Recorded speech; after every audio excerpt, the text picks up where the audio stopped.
नमस्कार दोस्तों, क्या आपने भी अभी सीखना स्टार्ट किया है और आपका भी फिंगर फंस रहा है, फास्ट नहीं हो रहा है। अगर आप चाहते हैं कि मेरा भी फिंगर बहुत अच्छे से हारमोनियम पे चले और अच्छे से कुछ भी बजा पाए, क्योंकि जब तक आपके हारमोनियम पे आपकी फिंगर फंसेगी, स्पीड नहीं चलेगी, तब तक ना ही आप कोई गाना बजा सकते हैं और ना ही आपकी उंगली में फ्लेक्सिबिलिटी आएगी। तो सबसे पहले उंगली को फास्ट करने के लिए आपको क्या ट्रिक्स है वो आज मैं बताने वाला हूँ, तो वीडियो में लास्ट तक बने रहें और अगर नए हैं तो चैनल को सब्सक्राइब कर ले। तो आइए शुरू करते हैं। सबसे पहला गलती करते हैं, किसी भी चीज को बजाने के लिए जल्दीबाजी में हम बजाते हैं, उसको समय देते ही नहीं है और उसका प्रैक्टिस बिल्कुल ही नहीं करते हैं और सोचते हैं कि फटाफट हम बजा ले, जल्दी जल्दी बजा ले, आज ही बजा ले। ऐसा नहीं करना है कि कोई भी हम अलंकार अगर सीखे हैं तो उसको हमें पहले स्लो स्पीड में प्रैक्टिस करना है, कम से कम 15 से 20 मिनट, फिर धीरे धीरे उसको इंक्रीज करना है। दूसरा गलती ये है कि उंगली सही से आप रखते नहीं है, कैसे भी क्रॉस बजाते हैं, यानी प्रॉपर जिस पटरी पे जो उंगली आनी चाहिए कीज पे, उस पे हम प्रॉपर नहीं रखते हैं। नॉलेज नहीं है, सही किसी ने बताया नहीं है, तो उसको सबसे पहले ठीक करना है। ठीक है, अगर आपको नहीं पता है तो इस वीडियो में आपको बता रहा हूँ, मैं आपको 2-3 अलंकार भी बजा के बताऊंगा कि कैसे कैसे हम फिंगर रखेंगे और कैसे उसको फास्ट करेंगे। सबसे पहले स्लो स्पीड।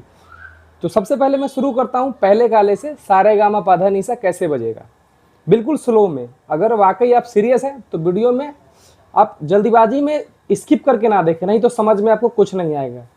तो सबसे पहले हम एग्जाम्पल के लिए हमने अगर सारे गामा सीखा है तो उसका उंगली हम पहले रखना देखेंगे कि अगर हम बिलावल बजाना चाहते हैं पहली काली से, तो पहली उंगली हमारी आएगी सा पे, दूसरी आएगी हमारा गा पे और अंगूठे से बजेगा, पहले फिंगर से हम सा बजाएंगे, दूसरे से रे बजाएंगे, गा पे हम अंगूठा रखेंगे और मा पे फिर से पहली उंगली, पा पे दूसरी, धा पे तीसरी रखेंगे और फिर से नी पे अंगूठा रखेंगे और सा पे पहली उंगली। ठीक है, वैसे ही वापस भी आना है, सा नी धा प मा ग रे सा। ठीक है, तो इस प्रकार से हम उंगली को रखेंगे और इसी प्रकार से हम धीरे धीरे बजाना शुरू करेंगे। अगर आप बिगिनर है तो आप ऐसे बजाएंगे,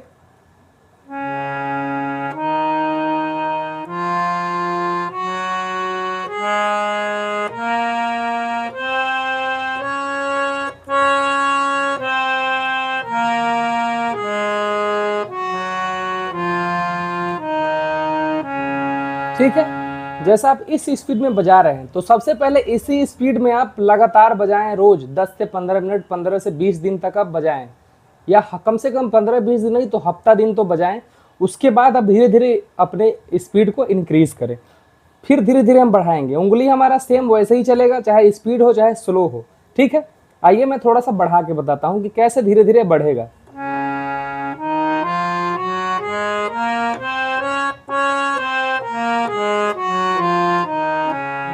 फिर इस स्पीड में करेंगे, इसमें भी अगर आप कंफर्टेबल हैं फिर जाके थोड़ा सा बढ़ाएंगे।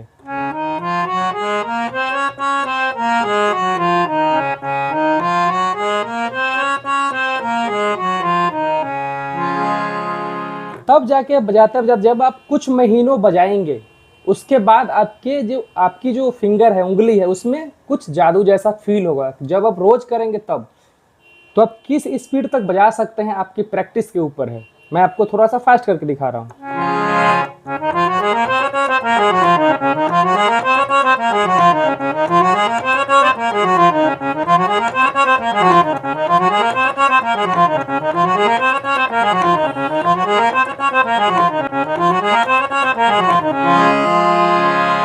तो प्रैक्टिस करेंगे तो आप भी इस स्पीड में बजा सकते हैं, इससे भी ज़्यादा फास्ट बजा सकते हैं, आपके मेहनत के ऊपर है।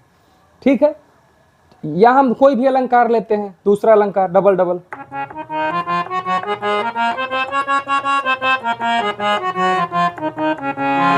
तो उंगली का हम ध्यान रखेंगे तभी हम फास्ट बजा पाएंगे। ये नहीं कि जल्दी में हम उंगली को गलत रखेंगे तो कभी आपका स्पीड नहीं बढ़ेगा। चलिए मैं आपको कोई दूसरा अलंकार लेके बता रहा हूं, आइए देखते हैं।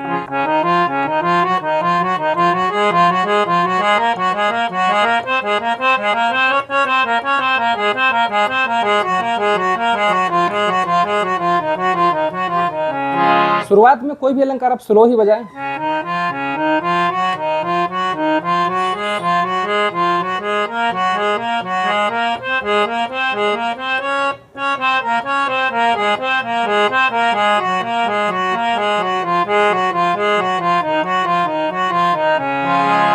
अब इसको हम जब बजा लेंगे, कुछ महीनों प्रैक्टिस कर लेंगे या कुछ दिन भी प्रैक्टिस कर लेंगे तो कैसा साउंड कर सकता है, आइए देखते हैं।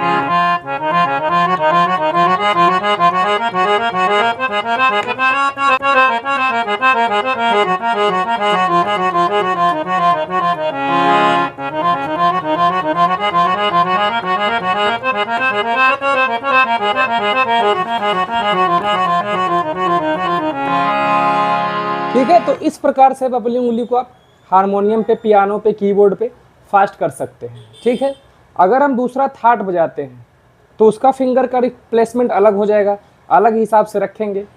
अगर आप भैरवी बजाते हैं तो उसका अलग है, यमन बजाएंगे तो उसका फिंगरिंग अलग है।